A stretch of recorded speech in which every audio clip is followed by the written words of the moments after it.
Waalaikumsalam warahmatullahi wabarakatuh. Bapak Ibu, kita sebentar aja ya ini untuk mensosialisasikan tentang program pengajaran di semester genap atau semester kedua yang insya Allah akan kita mulai pekan pertama besok ya, hari Jumat. Yang akan saya sampaikan ini adalah sebagian dari proses pembelajaran nanti yang tentunya bisa jadikan kita sama-sama pedoman untuk kita bersama untuk perencanaan satu semester ke depan. Jadi Bapak Ibu sudah selesai mengisi KRS dan mungkin sebagian besar sudah mendapat approval dari masing-masing pembimbing akademiknya. Ya, bagi yang belum dapat approval dari pembimbing akademik, segera dikontak ke pembimbing akademiknya agar segera dilakukan approval. Karena kalau tidak di-approve sama pembimbing akademiknya, nanti perencanaan semester Bapak Ibu walaupun sudah registrasi nanti akan terkendala. Dan karena sistemnya sekarang itu sudah semakin ketat, itu sulit kalau KRS-nya tidak di-approve, maka akan kesulitan untuk melaksanakan pembelajaran dan penilaian nantinya di semester genap. Jadi perlu sama-sama aware lah mahasiswa, perlu aware, kemudian dari Prodi juga akan memantau kira-kira siapa yang belum registrasi dan belum approve. Setahu saya kemarin data terakhir itu masih ada 2 yang belum registrasi. Ya, Bapak Ibu disegerakan karena tanggal 6 besok adalah hari terakhir. Sesuai dengan perencanaan di kurikulum kita, ada mata kuliah yang kelompoknya itu mata kuliah minat dan juga mata kuliah umum ya. Ya, mata kuliah umum itu sebenarnya itu mata kuliah peminatan juga. Tapi mata kuliah peminatan yang dia interdisipliner ya. Dan itu jadikan sebagai mata kuliah eh, apa lintas disiplin dan juga merupakan mata kuliah penciri prodi. Kemudian juga ada mata kuliah Kurnas, kurikulum nasional. Ini yang merupakan mata kuliah yang secara nasional itu sama antara program studi penyelenggara Magister Kesehatan Masyarakat, terutama yang kurikulumnya mengacu ke kurikulum nasional tahun 2024. Ada 2 mata kuliah Kurnas, yaitu Digital Public Health dan Magang.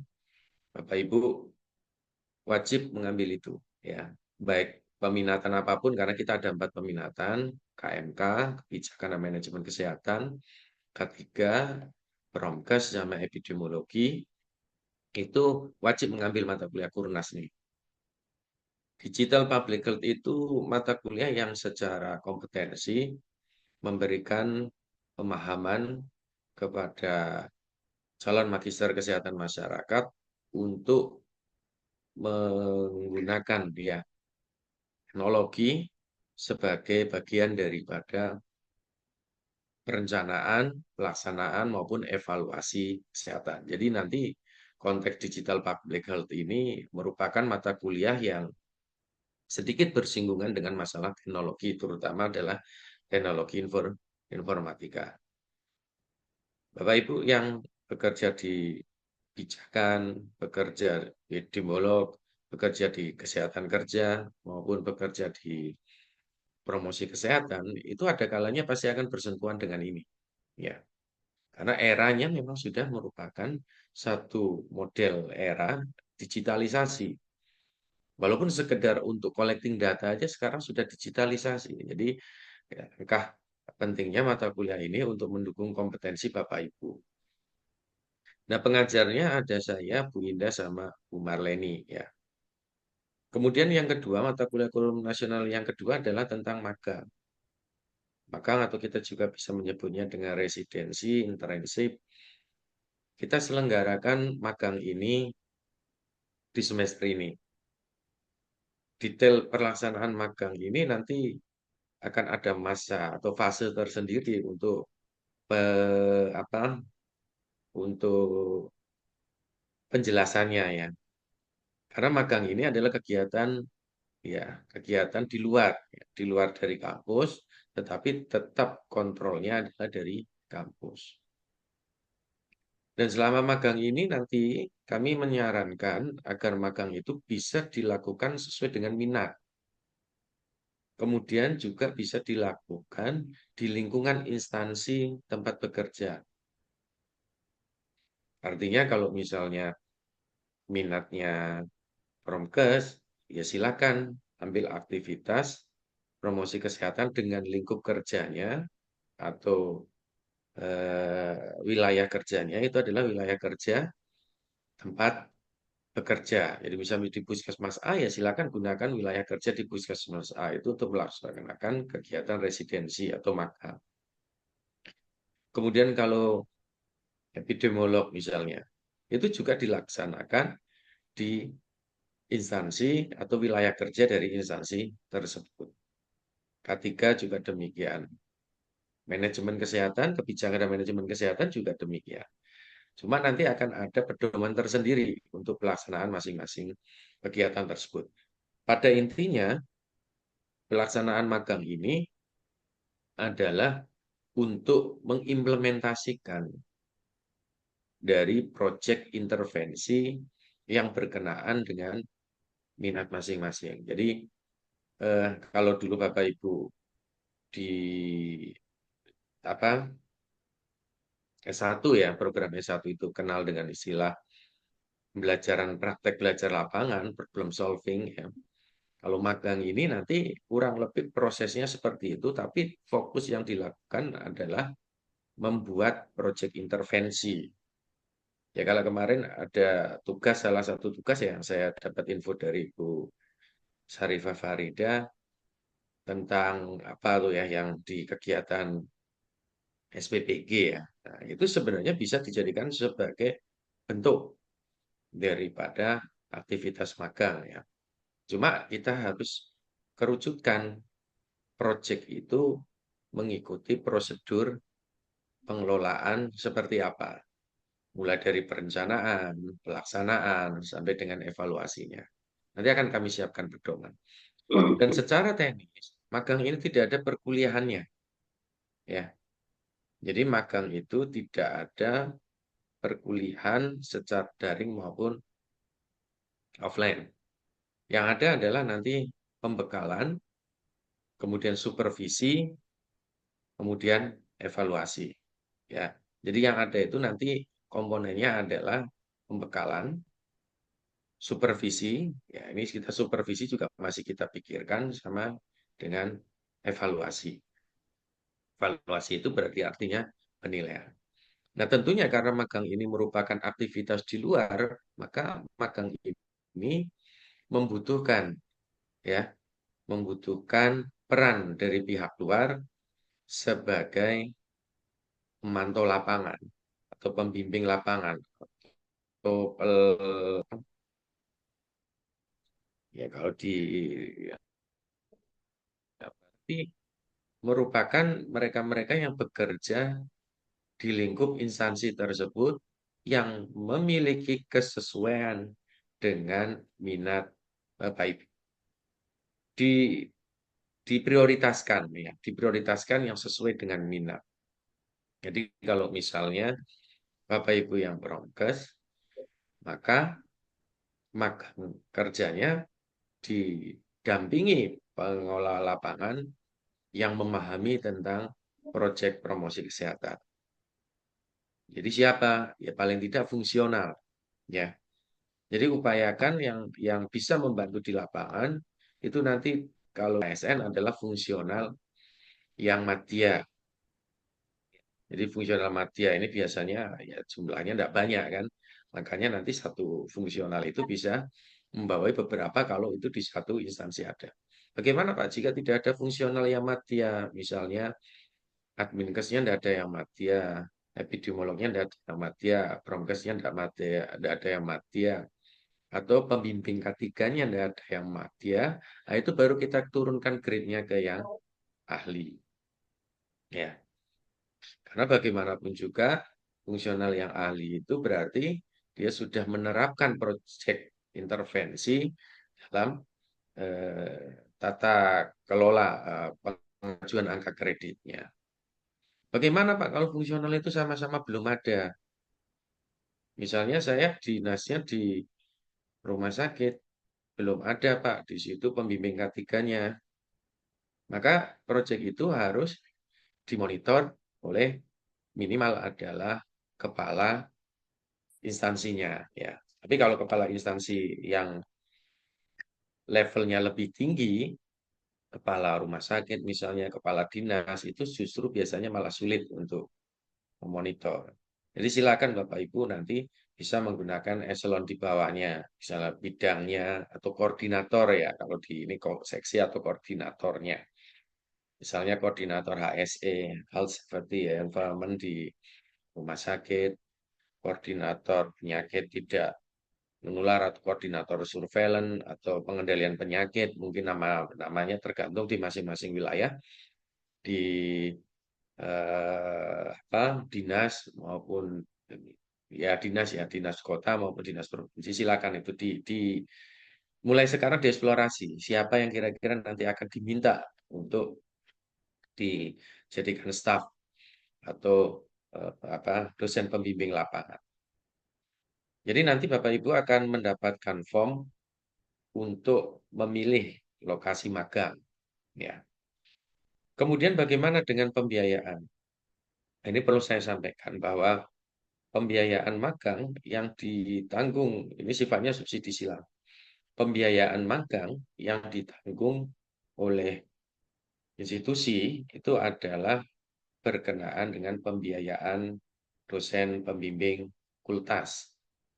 Jadi pembekalan dan dosen pembimbing fakultas itu nanti akan dibiayai dari kampus.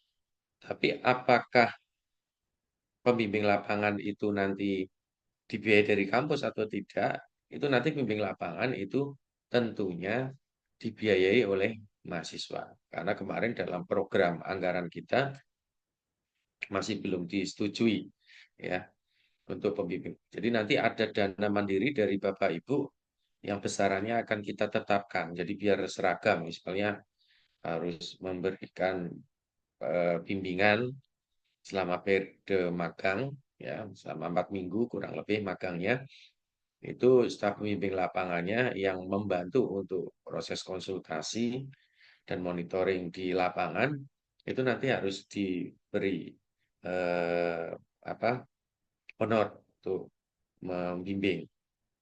Kemudian ada supervisi. Ya, supervisi itu nanti akan dilakukan dari pengelola, yaitu dari prodi ke lapangan. Ya, saya berharapnya untuk supervisi ini bisa dilakukan di satu tempat saja. Jadi misalnya yang ke Tapang ya cukup satu tempat, itu sehingga biayanya itu bisa ditanggung bersama-sama. Untuk yang kota misalnya nanti ngumpul di mana tempatnya, di situ yang disupervisi. Kemudian untuk yang di luar-luar juga itu nanti supervisi. Jadi supervisi itu nanti akan dilakukan. Itu pun secara tentatif dan juga random hanya satu kali. Makanya nanti saya butuh data dulu, magang di mana, lokasinya di mana, kemudian SPL yang direncana atau staf pembimbing lapangan atau dosen pembimbing lapangan yang direncanakan siapa, sehingga nanti bisa eh, bisa direncanakan gitu, kira supervisinya siapa oleh supervisinya kapan oleh siapa. Ya mungkin tidak semua lokasi bisa disupervisi Bapak Ibu ya. Tergantung nanti keragamannya. Kalau misalnya, wah ini ada berapa tempat kan SDM-nya belum tentu bisa turun semuanya. Karena di pengelola itu kan cuma ada saya, kemudian juga ada dosen tetap prodi, yang semua dosen tetap prodi itu juga memiliki jabatan semuanya. Nah, itu pasti ada kesibukannya. Jadi nanti akan kita mungkin supervisi dari pengelola, baik prodi maupun tingkat fakultas. Jadi pembiayaan untuk supervisi itu juga masih nanti include ke mahasiswa. Jadi kalau supervisinya ke satu tempat ya biayanya kita akan bisa dihemat karena ada beberapa orang di situ dan itu nanti akan sama-sama kita kalkulasi atau kita hitung bareng-bareng itu berapa biayanya. Kemudian wilayah-wilayah mana yang harus disupervisi. Yang berikutnya evaluasi ya. Bapak Ibu pada saat evaluasi magang ini juga nanti kemungkinan ini masih planning ya.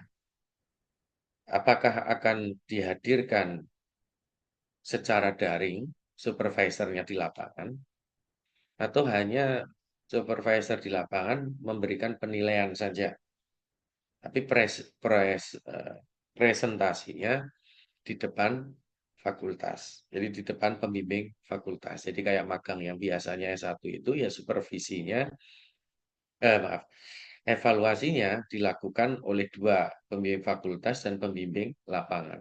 Pembimbing lapangan melakukan evaluasi dalam bentuk penilaian, pembimbing fakultas melakukan evaluasi dalam bentuk menguji ya dan mengidentifikasi serta menilai proses intervensi di lapangan plus memberikan penilaian dari laporan dan juga pelaksanaan presentasi. Dan itu nanti akan kita lakukan secara daring kemungkinan. Jadi nanti ada presentasinya itu kita lakukan secara daring. Ya. Dan itu berkenaan dengan gambaran maka. Kemudian ada mata kuliah yang menjadi penciri prodi termasuk mata kuliah interdisipliner peminatan. Jadi semua peminatan harus dapat dan esensi dari mata kuliah itu ya memang untuk mengembangkan kompetensi yang mendukung di peminatan tersebut. Yang pertama adalah proposal development. Ini adalah pengembangan proposal yang sifat dari perkuliahannya sepenuhnya merupakan bentuk praktik, coaching, ya, penulisan proposal penelitian. Jadi nanti dosen prodi akan mendampingi Bapak Ibu dalam proses perkuliahan proposal development ini dalam bentuk mentoring penulisan. Misalnya nanti ada sesi masuk sesinya. Ya ini sebenarnya pengembangan dari mata kuliah metodologi riset ya, tetapi karena udah coaching, berarti perannya banyak di mahasiswa. Misalnya penyusunan latar belakang. Latar belakang itu kan ada beberapa komponen di dalamnya. Tidak hanya tulisan saja.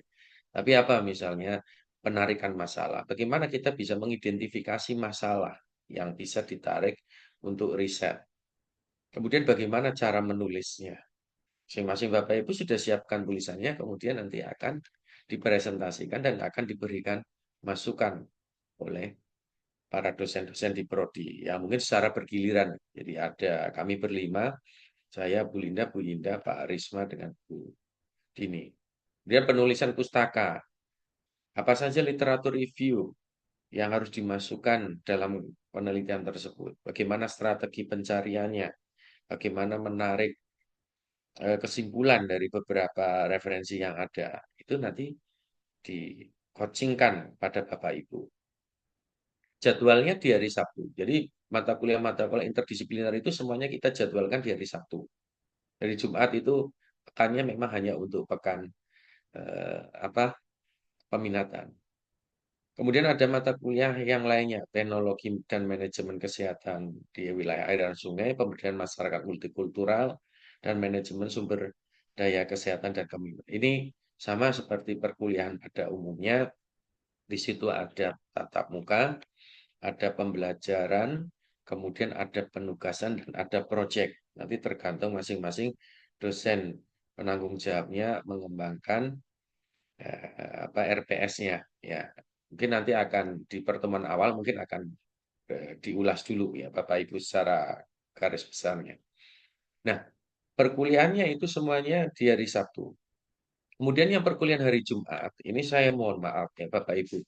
Kemarin sebenarnya rencana saya pengennya itu di setiap sesi waktu, misalnya kita mulainya siang, jam 1 itu ada 4 kelas Zoom ya, 4 kelas Zoom yang masing-masing mata kuliahnya dilaksanakan oleh peminatan masing-masing gitu.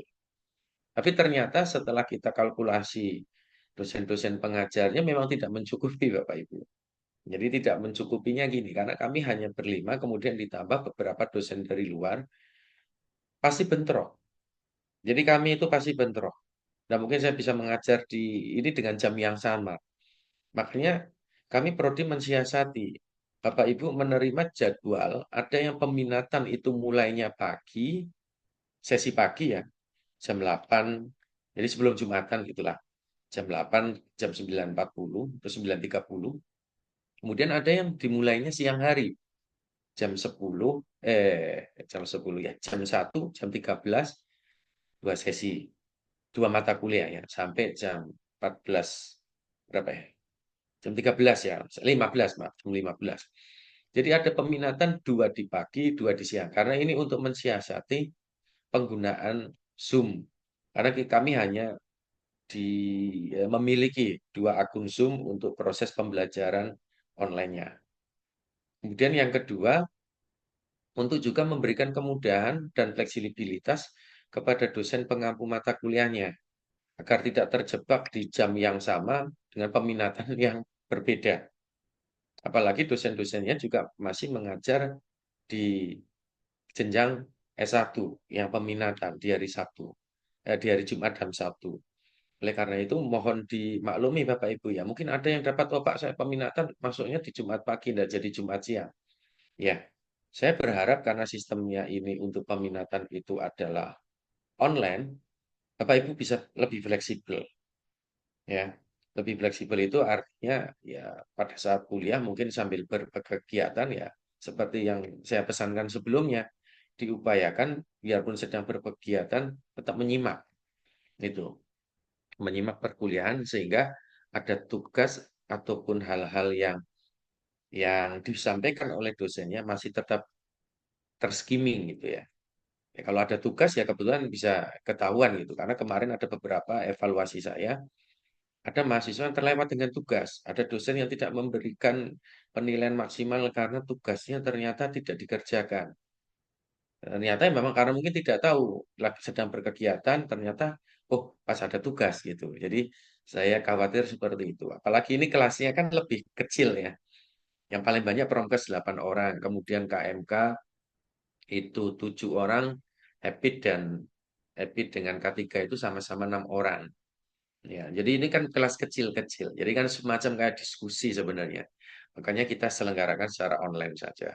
Ya, enggak tahu ini hari ini masih ada 4 pendaftar ya. Kita belum tahu apakah bisa diinkludkan untuk peminatan atau tidak. Tuh. Ya, jadi Bapak Ibu itu kuliahnya di hari Jumat dan sebagian besar mungkin project. Nah, kemarin masing-masing sudah memilih mata kuliah yang diharapkan bersinggungan dengan tesisnya. Cuma permasalahannya itu tidak bisa hampir semua ya, hampir semua peminatan itu muncul dari 4 mata kuliah itu kepilih semuanya. Ada yang hanya satu orang yang memilih, ada yang dua orang yang memilih, ya. Dan yang muncul sekarang mata kuliah yang kita buka itu adalah mata kuliah yang di peringkat 1 dan 2 dari pemilih dari mahasiswa yang masing-masing memilih. Jadi artinya ada mata kuliah yang dipilih dengan jumlah paling banyak yaitu yang kita buka. Jumlah paling banyak itu ada yang sama banyaknya, ada yang nomor 1 dan nomor 2. Tapi sebagian itu kalau tidak salah ada yang nomor 1, 2. Nomor 3 dan 4 itu ada yang milih paling 1 atau 2 orang tidak kita buka Bapak Ibu. Karena ini berkenaan pastinya dengan biaya operasional penyelenggaraan perkuliahan. Ya, kemarin kami konsultasikan ke universitas ya kalau mau dibuka satu-satu kayak gitu 1 orang biaya operasional diserahkan ke masing-masing kan kasihan mahasiswa ya. Jadi kita tetap akan mengupayakan ya. Makanya di proposal development itu nanti kita kencangkan. Jadi Bapak Ibu tematiknya tentang apa? Nanti di proposal development itu dikencangkan. Kemudian di dalam diskusi-diskusi di kuliah peminatan bisa dikaitkan hal-hal yang berkenaan dengan apa riset Bapak Ibu itu coba untuk dikembangkan di dalam mata kuliah. Memang ini agak sedikit tricky ya. Kita menyampaikan mata kuliah minatnya ada 2, sementara mungkin bukan dua-duanya itu bukan pilihan Bapak Ibu. Saya tidak milih ini, misalnya riset yang epidemiologi misalnya. Di situ ada epidemiologi manajemen sama analisis ya. Walaupun analisis epidemiologi itu universal, apapun risetnya pasti akan banyak ngomongkan itu. Cuma misalnya dia tidak mengambil epidemiologi manajerial. Kemarin saya ngambilnya penyakit menular. Kenapa? Karena saya risetnya itu berkenaan dengan KLB, ya. KLB eh, apa MPG misalnya. Project MPG ini ada KLB-nya, kemudian saya mengasesmen itu.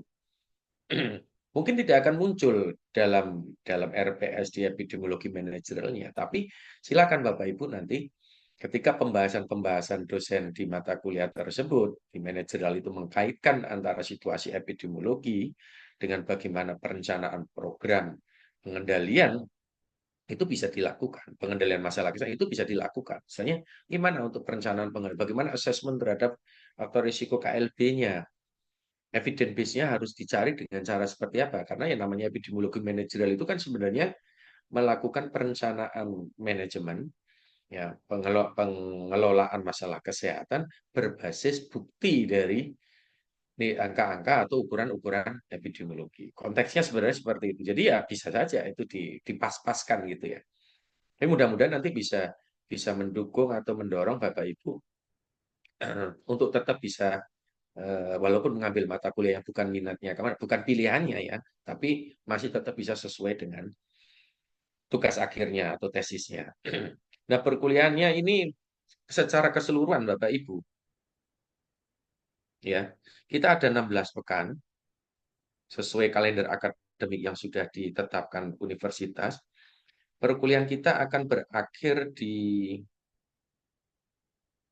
10 dan 11 Juli ya, 11 Juli. Karena DPNA 3 Agustus itu sudah harus masuk. Jadi nilai akhir itu harus masuk di 3 Agustus. 11 Juli itu adalah terakhir dilaksanaan perkuliahan. Nah, di layar Bapak itu ada nampak pekan ketiga dengan pekan ke-14 ya.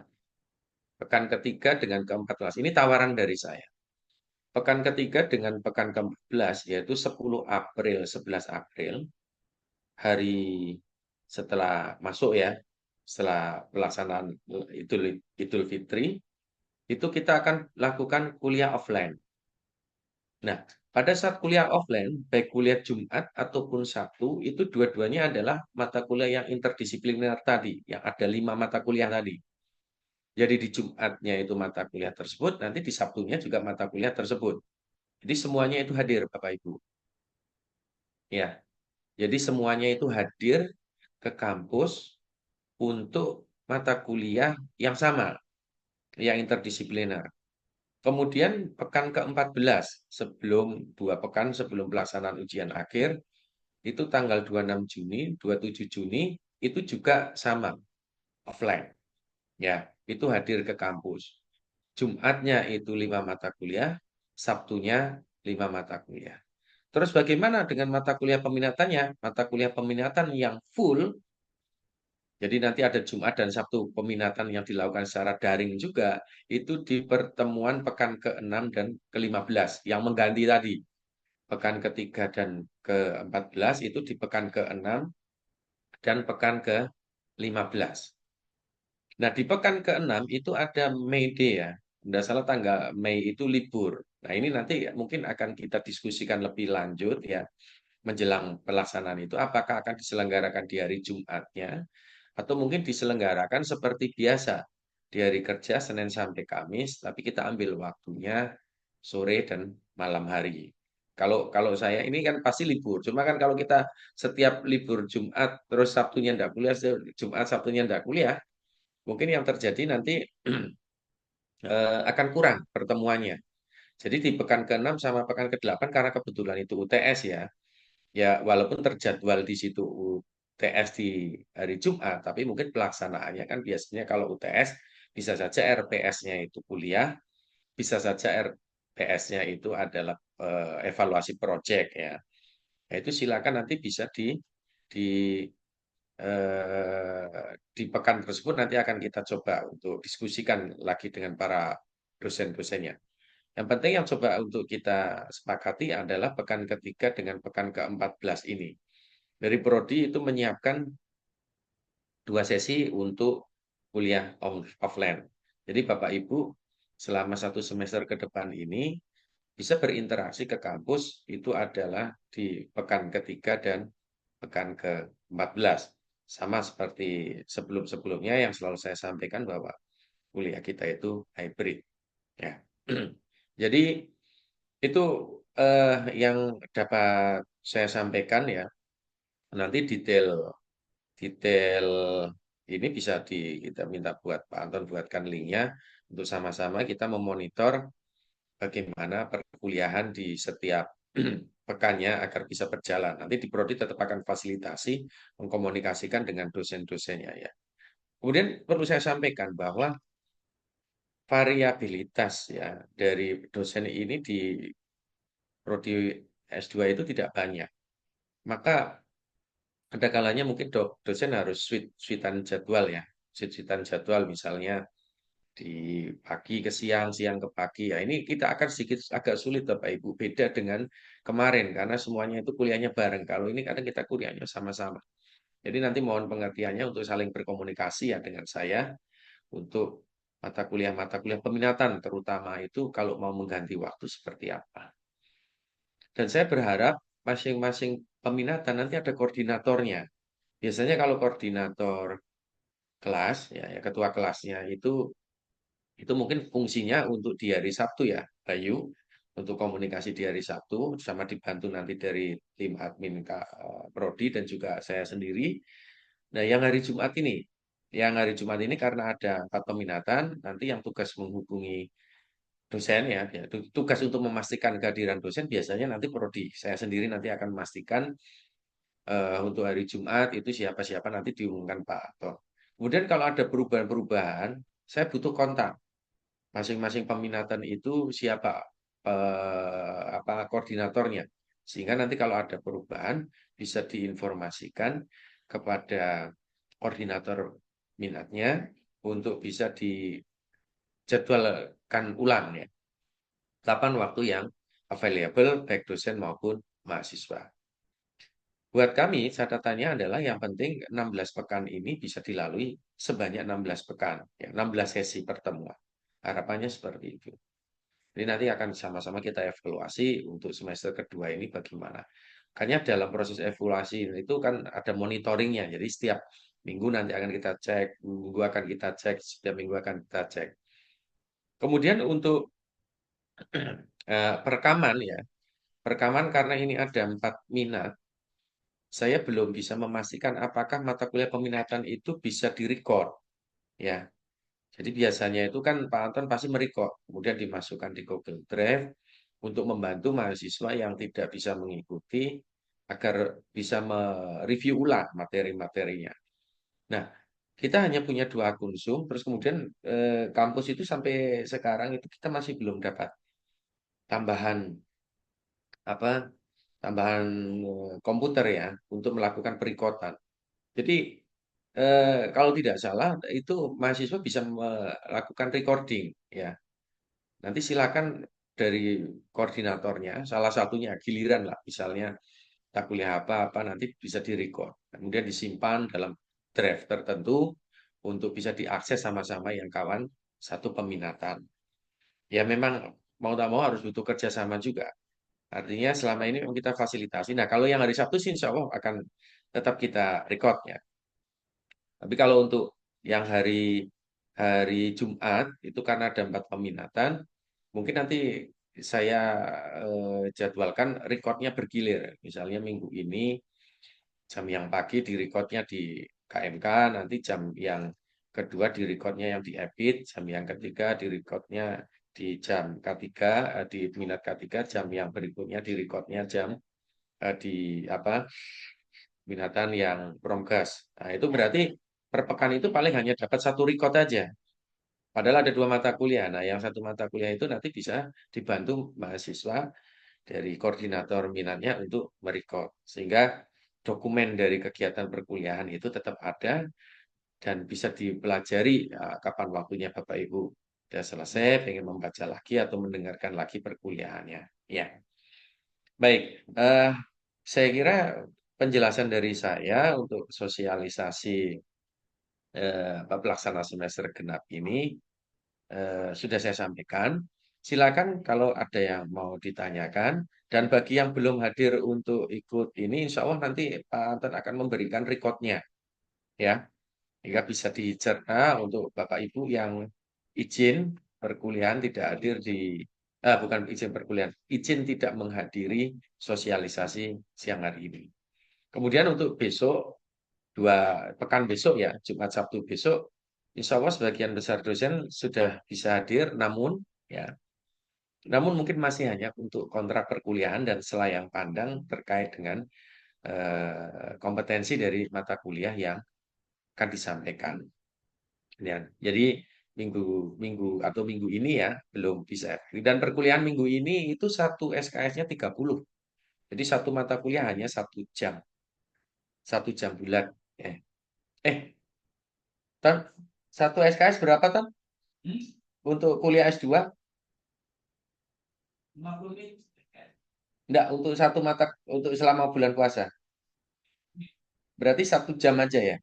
Ya, jadi perkuliahan itu mulainya 1 jam. Untuk hari Jumat kita mulainya jam 9. Karena jam 8 sampai jam 9 itu ada pengajian rutin kampus. Jadi kita mulainya jam 9. Nanti jam 9 sampai jam 10, jam 10 sampai jam 11, jam 1 sampai jam 2, jam 2 sampai jam 3. Ya jadwal peminatannya itu nanti yang Jumat. Kemudian yang Sabtu itu sama dari jam 8, 9, 10 nanti dilanjutkan lagi. Mungkin akan ada jadwal selama Ramadan. Nanti akan saya bantu untuk komunikasi dengan dosen-dosen di mata kuliah. Biasanya itu di hari Jumat atau Kamis sore ya, hari ini nanti akan saya update, ya umumkan oleh Pak Anton. Oke, saya kira itu. Silakan Bapak Ibu ada yang mau ditanyakan?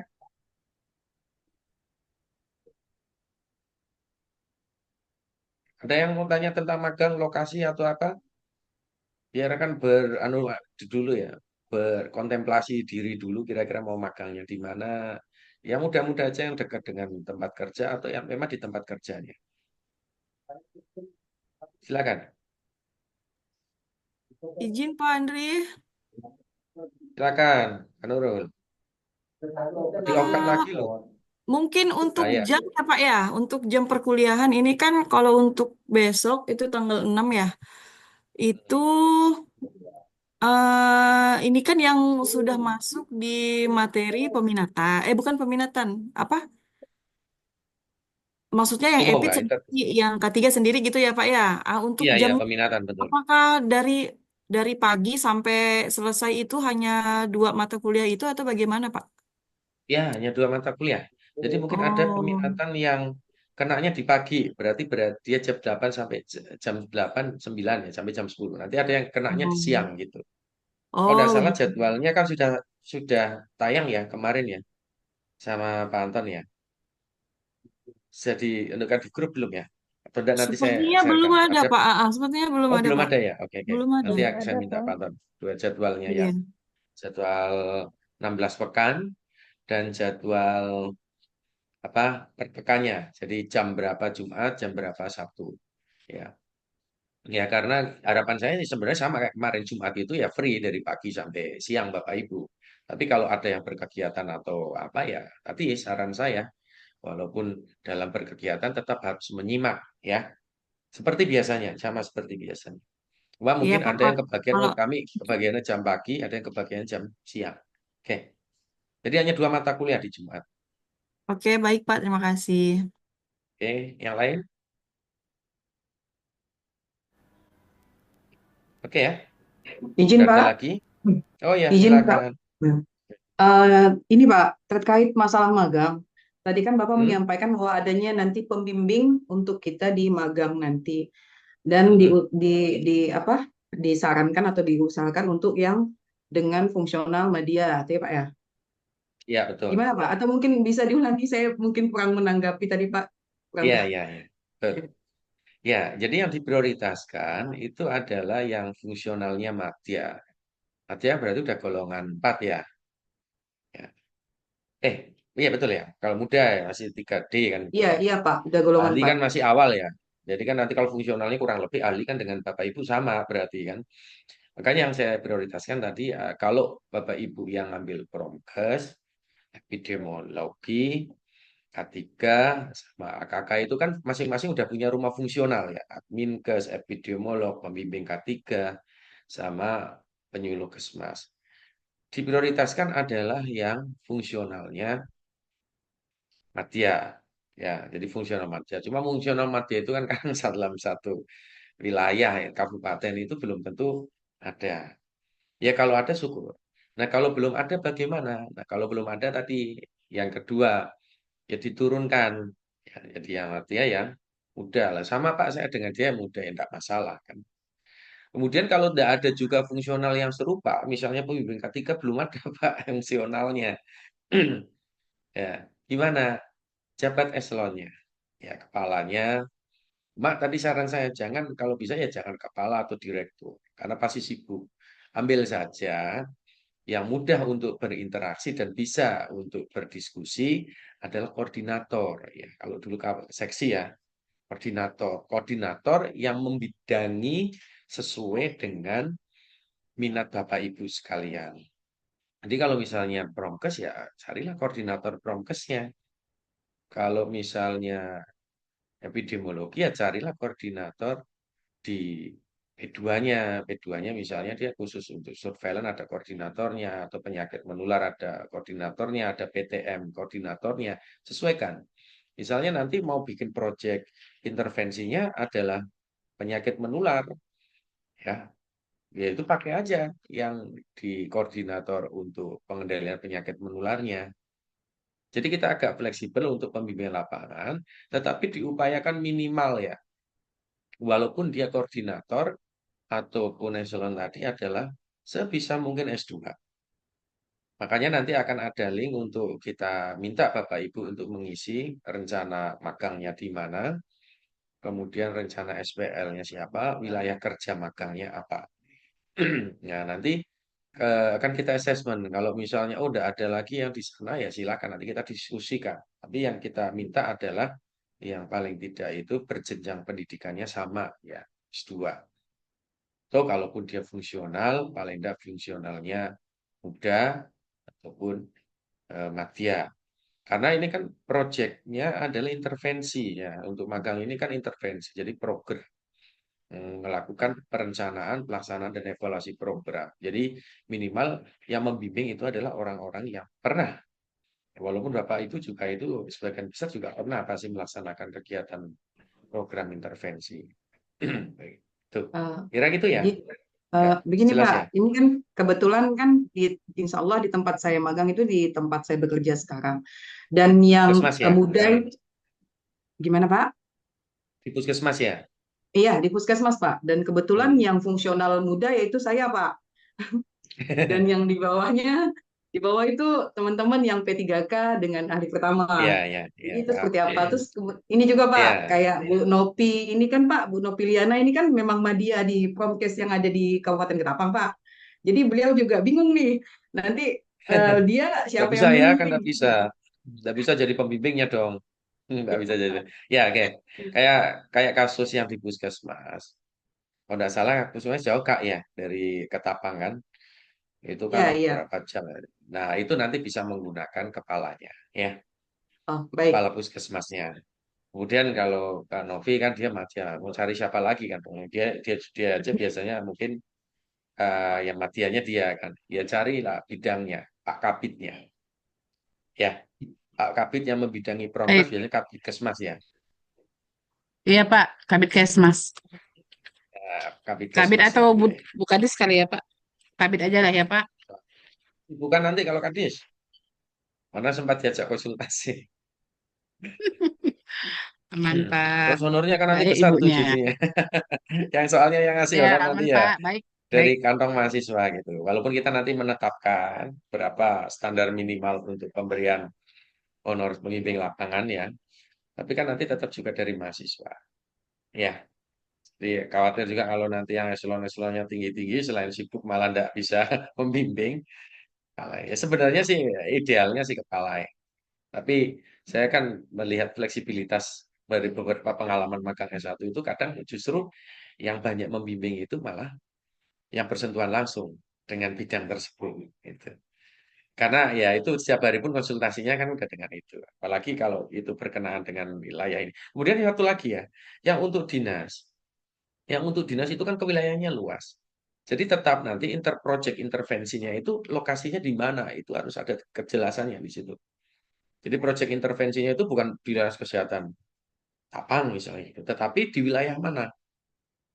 Bisa kelurahannya, desanya, atau wilayah kerja puskesmas mana gitu. Jadi tetap di dinas provinsi juga demikian. Nah, dinas provinsi wilayahnya luas. Nanti proyeknya itu akan diimplementasikan di mana? Nah, bisa promosi kesehatan atau kesehatan kerja sektor formal. Nah, itu ngambil di sekolah misalnya. Ditulis di situ nanti di dalam formnya ya. Nanti akan saya buatkan formnya untuk assessment dulu, untuk inventarisir awal apa-apa saja lokasi-lokasi magangnya sama perencanaan pembimbingnya. Itu. Itu ya, Kak ya. Yang di puskesmas kalau aksesnya jauh ke dinas ya itu saya sarankan untuk ke kepala puskesmas. Nah, yang yang Pak Awet ini yang agak susah nih, Awet ini udah pejabat, dia ambilnya epidemiolog ya, beliau ambilnya epidemiolog, ya enggak masalah. Nanti kalaupun yang menjadi staf pembimbing lapangan kan fungsinya kan memang untuk diskusi ya, diskusi teknis ya, itu bisa ambil kayak Pak Awet misalnya itu adalah yang dari epidemiolognya, muda atau madya yang ada di Sinta. Silakan. Bu Farida itu kalau tidak salah K3 ya, sama Bu Eli. Itu nanti silakan bisa mengambil di mana. Terus kemudian siapa eh, pembimbing lapangannya. Kalau bisa yang fungsional K3, Bu. Kalau enggak, fungsional K3-nya Bu Eli. Misal. Fungsional K3-nya misalnya Bu Eli sendiri. Ya, Jeruk makan jeruk, itu Pak. tadi. Ya, larinya ke eselonnya. Tapi yang membidangi atau menjadi koordinator program tersebut ada di dalamnya. Itu. Ya. Yang penting gini, nah, prinsipnya adalah secara teknis beliau bisa membantu untuk diajak berdiskusi. Kemudian yang kedua, beliau juga memiliki peran ya, peran untuk mengkoordinasikan dengan lintas sektor, misalnya dengan sekolah, dengan puskesmas, dengan wilayah setempat, itu beliau punya peran di situ juga. Makanya kalaupun tidak fungsional ya paling tidak beliau kepalanya. Ya, oke, ada lagi Bapak Ibu? Izin Pak, Baik. Oh ya, Pak Mudasir, silakan Pak. tadi kan disinggung terkait dengan yang di puskesmas Pak. Kalau posisinya sebagai kepala puskesmas, terus di puskesmas sendiri itu gimana Pak? Kalau yang Sementara kepala di puskesmas dinas Pak, itu misalnya, misalnya, kurang jelas nih Pak. oh, untuk yang Putus-putus. di puskesmas, Untuk yang di puskesmas Pak, yang, kepala. yang posisinya sebagai kepala puskesmas nanti pembimbingnya atau tempatnya itu gimana Pak? Oke. Pusing nih Pak Mudasir. Fungsinya sebagai kepala puskesmas terus siapa nanti yang jadi ininya apa pembimbingnya, koordinatornya Pak. Jadi misalnya Pak Mudasir apa ini? KMK ya? KMK, KMK itu ada fungsional adminkesnya enggak Pak di dinas Pak? Fungsional adminkes, kalau di dinas ada sih Pak.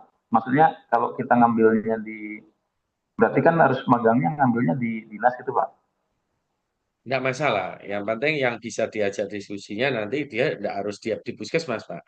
Jadi yang Oh, sekarang kerjanya di dinas bisa ngambil wilayah puskesmas, yang di puskesmas apalagi lebih enak mengambil wilayah kerjanya. Tetapi kalau misalnya di puskesmasnya itu sebagai kepala puskesmas, dan tidak ada yang lain ya Pak. Misalnya kepala puskesmas ya minta sebagai koordinatornya, koordinator SPL-nya, staf bimbing lapangannya adalah kepala, kepala koordinator ya. Misalnya dia kayak Pak Mutasi KMK ini, pijakan. Adminkesnya ada enggak di dinas tersebut? Nah, minta adminkesnya sebagai pelaksana SPL-nya. Pak, kalau misalnya adminkesnya enggak ada, yang berkenaan dengan kebijakan itu kan bagian perencanaan biasanya, ya. Nah, itu bisa dikoordinator di perencanaannya. Yang Mas, diminta untuk menjadi SPL. Itu Pak Mudasir. Oh, siap. Oke. Makasih, Pak. Oke. Oke, Bapak Ibu ya, jam 10 kita akhiri. Kebetulan saya juga ada kelas. Bapak Ibu, terima kasih sudah hadir untuk menyimak sosialisasi. Untuk yang tidak bisa mengikuti sosialisasi dengan maksimal, nanti ditunggu rekamannya dari Pak Anton. Terima kasih Bapak Ibu, sampai ketemu besok untuk perkuliahannya. Dan mudah-mudahan nanti setelah Lebaran kita bisa silaturahim untuk pertemuan offline di tanggal 10 April. Terima kasih. Assalamualaikum warahmatullahi wabarakatuh. Waalaikumsalam warahmatullahi wabarakatuh. Terima kasih Pak Andri. Sama-sama. Dan Kak Isan kasih ke, dan Kak Isan kasih ke, rapat Isan kasih ke Ibu ya.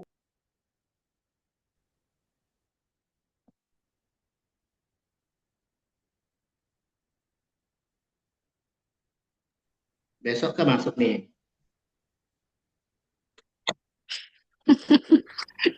Udahlah Bang Erik, Bang Erik. Besok kita masuk nih. Udah semester besok 2 kuliah, aja. besok kuliah, udah besok kuliah. Offline Udah semester. offline nanti kita halal bihalal yuk. Nanti bikin cincaunya di kantor, masaknya di kantor. Rumah Bupa ke. Lebaran ke, Nah, open house ke, rumah Open house Bu, rumah open house Bu, halal bihalal kita. kita ke rumah dosen, rumah Pak Andri. Boleh yang di Pontianak open house ya. Yang di Pontianak Bu Puja, Bu Pa, siapa lagi nih yang standby Pontianak? Open Banyak house sekali ya. di Insya Pontianak. Allah, insya Allah. Berarti kita nggak kuliah lah nanti tuh. Balik kuliah Bu, Izin. balik kuliah di open house. Balik kuliah. Udah kan selesai kan kita?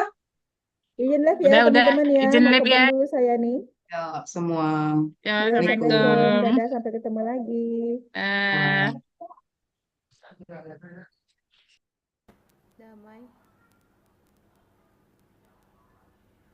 Damai.